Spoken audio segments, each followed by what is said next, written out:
Tom in with a 7 under 63 to get 15. Just talk about that day, particularly a shot at 17, which everybody seems to be talking about. Yeah, I had a great day. I feel like I did a lot of good things well, hit a lot of fairways, got up and down when I needed to, and I just kind of put one foot in front of the other. I took advantage when I need to, and I played pretty conservative when I needed to. So, pretty solid day, and hopefully to be able to, I can put everything tomorrow as well. You kind of looked away and discussed a little bit at that shot at 17. Can you just talk us through that?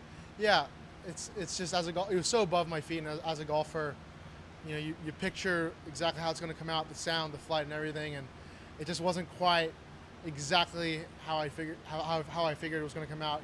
The shot was pretty good in midair. I was thinking why I dropped my club, but I think it was just more a defense mechanism just in case it didn't turn out the way I thought it would want to. And but no, it was a good shot. How thirsty were you to come here to this tournament, knowing that you've had success here after having that victory earlier in the year at the Scottish Open? Yeah, I think just trying to, it's our last stretch of the year. It's unbelievable how fast the year goes. I'm just trying to keep, trying to build everything I have in the last couple of years, and I'm trying to, once I came this week, I'm just trying to really focus on building what I have and trying to finish the year in a good way. Why do you feel like you play so well, particularly at this golf course?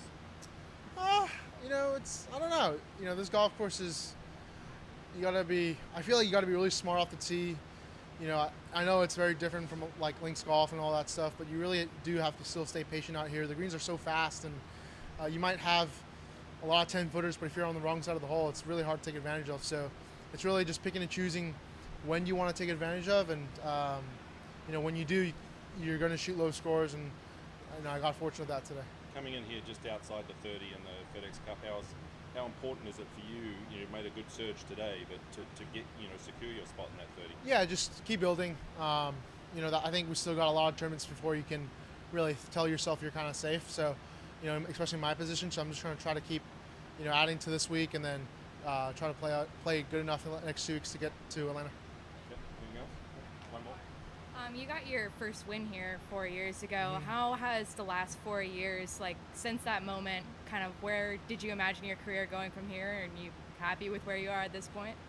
Yeah, that my first win feels like a long time ago. It's only been 4 years, but a lot of things have happened. I came in this week when I won I still wasn't a member, and a win got me into the playoffs, and it became my rookie season. And it just being 20 years old and winning, and being 24 and having 4 wins on tour. There's definitely a lot of bumps along the way, but I've learned so much, and if I could go back and tell myself, the world's ahead of me, and I still feel that way. I'm still learning a lot. I'm still trying to grow. So, it's only been 4 years, but it feels like it's been a decade. All right, thanks, Tom. Thanks, One more. Tom.